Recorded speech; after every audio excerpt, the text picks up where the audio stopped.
Hi everyone, అందరూ ఎలా ఉన్నారు? Welcome back to our channel. ఈరోజు అమ్మ ఒక్కతే చేనుకి వెళ్తుంది. అమ్మ ఒక్కతే ఎలా వెళ్తుంది? ఎవరు రావట్లే అమ్మని తీసుకెళ్ళడానికి. అన్నకి మా ఆయనకి చాలా వర్క్ ఉంది, నువ్వే నడిచిరా అమ్మ అని చెప్పారంట. అందుకు అమ్మ ఒక్కతే వెళ్తుంది. ఏం వెళ్తుందిలే, నేను ఖాళీగా ఉన్నానని అమ్మకి తోడైతే వెళ్తున్నాను. మీరు కూడా చూసేయండి మా ఊరి వాగుని. వర్షం పడ్డప్పుడు చాలా బాగుంటాయి, చాలా నీళ్ళు ఉంటాయి. ఇప్పుడు వర్షాలు ఏం లేవు కాబట్టి నీళ్ళన్నీ అడుగుకి వెళ్ళిపోయాయి, ఏం లేవు. ఇది మా పాతది బ్రిడ్జ్. పెద్ద వర్షం పడ్డప్పుడు అది కొట్టుకొని వెళ్ళిపోయిందంట ఆ వర్షానికి, అందుకు కొత్తగా కట్టారు.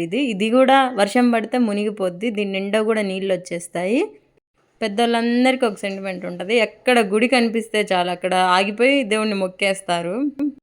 చేనికి వెళ్ళి చూడంగానే ఎన్ని మొలకలు వచ్చాయో. మేము ఫస్ట్ విత్తనాలు పెట్టినప్పుడు వచ్చినాం, మళ్ళీ ఇదే వచ్చాం కాబట్టి అన్నీ మొలిచేసరికి అయ్యో మనం నాటించేనా ఇంత బాగా మొలిచాయనిపించింది. అప్పుడు ఒక డైలాగ్ కూడా గుర్తొచ్చింది, మా చేలో మొలకలు వచ్చాయి అని అరవాలని కూడా అనిపించింది. అరవలేం కదా, చుట్టుపక్కల ఉన్న వాళ్ళు వచ్చి మరీ కొట్టి వెళ్ళిపోతారు అంత గట్టిగా అరుస్తే. కొన్ని చోట్ల మాత్రమే మొలకలు వచ్చాయి, మిగిలిన చోట్ల రాలేదు. అందుకు నీళ్లు కట్టిపిస్తున్నాం. వర్షం పడింటే బాగుండేమో, అంతా మొలిచాయి. నీళ్లు కట్టేది కాబట్టి కట్టిన వైపు మాత్రం మొలిచాయి, కట్టని వైపు అయితే ఒక్కసారి చేనుకి వస్తే మళ్ళీ ఇంటికి వెళ్ళబుద్ది అవుద్దా? అస్సలు వెళ్ళబుద్ది కాదు. ఇంకా మేము మధ్యాహ్నానికి ఏం తీసుకురాలేదు, జస్ట్ చూసి వెళ్ళిపోదాం అనుకున్నాం, కానీ వెళ్ళాలనిపించలేదు.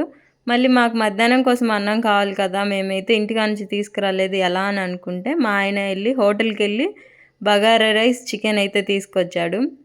పొలాలలో ఇలా చికెన్లు మటన్ కాకుండా రైసు పచ్చడి అన్నం తింటే ఎంత బాగుండిద్దో, అసలు ఎక్కడ లేని టేస్ట్ వచ్చేస్తుంది.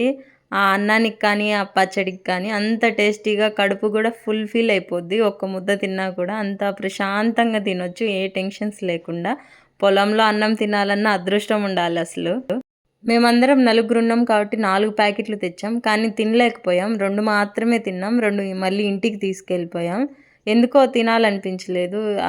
బగారా రైస్ పెద్ద టేస్ట్ ఏమి అనిపించలే, అందుకు నచ్చక పెద్దగా మేమేం తినలేదు. అమ్మ ఒక్కటి తిన్నాం కదమ్మా ఎంతసేపు ఖాళీగా ఉందామనేసి ఏదో పని చేస్తున్నట్టు అడిగి పని చేస్తుంది. అన్న మా ఆయన అయితే అక్కడ దూరంగా ట్రాక్టర్కి ఏదో బాగాలేదనేసి బిగిస్తున్నారు. మనకేమన్నా పని ఉందా? వాళ్ళని పని చేసే వాళ్ళని కూడా రాండి ఇక్కడ కూర్చోండి నాకు బోర్ కొడుతుందని వాళ్ళని కూడా, పని చేసే వాళ్ళని కూడా పని చేయనీయకుండా రాండి రాండి అని పిలుస్తున్నాను.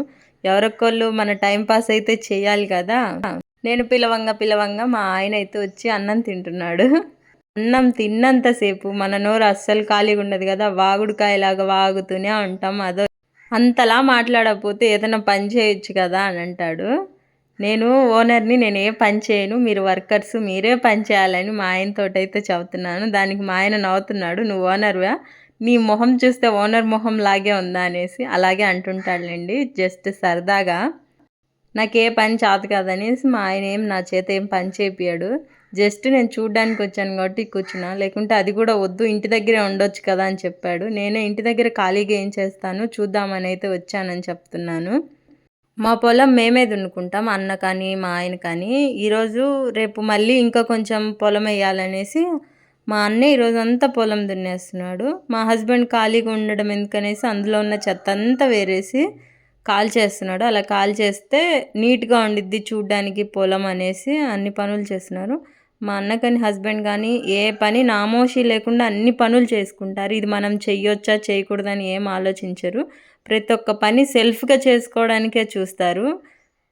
మనం బతికేదే ఆ పని మీద అన్నప్పుడు ఆ పనిని మనం ఇన్సల్ట్గా ఎందుకు చూడాలని కూడా అనుకుంటారు.